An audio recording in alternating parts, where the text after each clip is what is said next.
Hello மக்களே, இன்றைக்கி என்னென்னா நம்ம சேனலில் ஆல்ரெடி அப்லோட் பண்ணியிருந்த வாழைப்பூ ரெசிபி தான் நான் அகெயின் அப்லோட் பண்ணுறேன். என்னோடய கொலீக்ஸ்லாம் என்ன சொல்லியிருந்தாங்கன்னா, நீங்கள் என்ன கண்டென்ட் போடுறீங்க அந்த வீடியோவில் எங்களுக்கு கிளியராக தெரியலை அப்படி சொல்லிட்டு கமெண்ட் பண்ணியிருந்தாங்க. நான் அவங்களுக்காக அப்லோட் பண்ணுறேன். இந்த ரெசிபிக்கு 2 வாழைப்பூ தேவைப்படும். இது ஆல்ரெடி அம்மா எனக்கு க்ளீன் பண்ணி ஊருக்கு அனுப்பி வச்சுருந்தாங்க. ஸோ நான் அதே யூஸ் பண்ணுறேன். உங்களுக்கு எப்படி க்ளீன் பண்ணணும்னு தெரியலாட்டி நம்ம சேனலில் ஆல்ரெடி நான் இதை பற்றி ஒரு வீடியோ போட்டிருக்கேன்.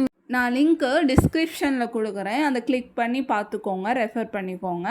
நெக்ஸ்ட்டு நம்ம 50லேருந்து 75 கிராம் பாசிப்பருப்பை நல்லா வாஷ் பண்ணிவிட்டு இதோட சேர்த்துக்கிறேன். நான் அதுக்கு முன்னாடி வாழைப்பூவுமே நான் வாஷ் பண்ணி தான் யூஸ் பண்ணுறேன். நீங்களும் அதே மெத்தடு ஃபாலோ பண்ணிக்கோங்க.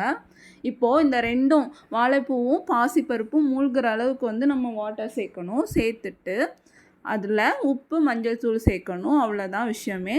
இது நான் பெரிய குக்கரில் நீங்கள் வேக வச்சிங்கன்னா, பாயில் பண்ணிங்கன்னா, மீன்ஸ் ஒரு 5 லிட்டர் அந்த மாதிரி குக்கரில் வச்சிங்கன்னா ஒரு 4 விசில் ஃபுல்லே விட்டு எடுத்துக்கோங்க. நீங்கள் சப்போஸ் சின்ன குக்கர் யூஸ் பண்ணுறீங்கன்னா அதில் விசில் வேகமாக வந்துகிட்டே இருக்கும்.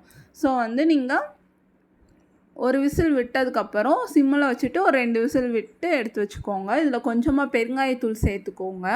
ஏன்னா கொஞ்சம் கேஸ்ட்ரிக் சேராமல் இருக்கிறதுக்கு. அதனால் பெருங்காயத்தூள் சேர்க்குறேன். இதை நல்லா மிக்ஸ் பண்ணிவிட்டு குக்கரில் சேர்த்து வேக வச்சு எடுத்துக்கோங்க. அவ்வளோதான். அதுக்கப்புறம் நம்ம தாளிக்கணும். தாளித்தோன்னா சூப்பராக ரெடி ஆயிரும்.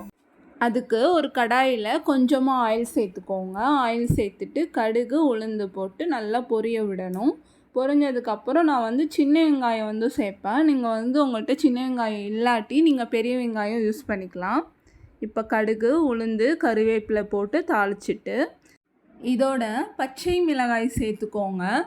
இந்த க்ரீன் சில்லி ஒரு 3 அளவு இருக்கும். சப்போஸ் உங்களுக்கு காரம் கம்மியாக வேணும்னா நீங்கள் கம்மியாக சேர்த்துக்கலாம். சேர்த்துட்டு ஆனியன் சேர்த்துட்டு கொஞ்சமாக சால்ட்டு சேர்த்துட்டு நல்லா வதக்கி விடுங்க. இது பொன்னிறமாக ஆற வரைக்கும் வதக்கணும். அது வரைக்கும் நம்ம வெயிட் பண்ணலாம். இந்த வாழைப்பூவில் ஏகப்பட்ட பெனிஃபிட் இருக்குது. பட் யாருக்குமே இது தெரியவே மாட்டேங்குது. இதை க்ளீன் பண்ணுறது பெரிய ட்ராபேக்காக நினைக்கிறேங்க.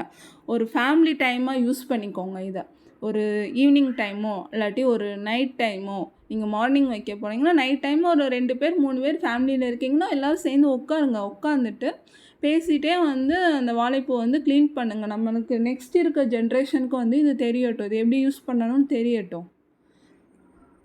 இப்போ பாருங்கள், நான் அந்த வேக வச்சு எடுத்தேன்ல, அது ரெடி ஆகிடுச்சு. இதுக்கப்புறம் நம்ம இந்த தாளிப்போட சேர்த்துட்டோன்னா அவ்வளோதான், டிஷ்ஷே முடிஞ்சிச்சு. இதை க்ளீன் பண்ணுறதை மட்டும் கொஞ்சம் டைம் எடுக்கும். நம்ம ரெடி பண்ணுறதெல்லாம் ரொம்பவே ஈஸி. இந்த தாளிப்போடு சேர்த்துட்டு நல்லா மிக்ஸ் பண்ணுங்கள். இது ஒரு கிரேவி கன்சிஸ்டன்சி மாதிரி ஒரு திக்கான கன்சிஸ்டன்சியில் வரும். இந்த ஸ்டேஜில் நீங்கள் கோகனட்டை துருவி போட்டுக்கோங்க. சரியா? இதில் சேர்த்துக்கோங்க. கோகனட் சேர்த்தோன்னா இன்னும் சூப்பராகவே இருக்கும். இப்போ பாருங்கள், கிரேவி ரொம்பவே திக்காக ரெடி ஆகிடுச்சு. இந்த டைமில் நீங்கள் கோகனட் சேர்த்துக்கோங்க. சேர்த்துட்டு ஸ்டவ் ஆஃப் பண்ணிடுங்க. நான் கோகனட் சேர்க்கல. இவ்வளோ சத்துள்ள வாழைப்பூவை கண்டிப்பாக மந்த்லி 2 டைம்ஸாவது உங்கள் உணவில் சேர்த்துக்கோங்க. இந்த டிஷ்ஷை ட்ரை பண்ணிவிட்டு எப்படி இருக்குன்னு கமெண்ட் பண்ணுங்கள். Tata, bye bye.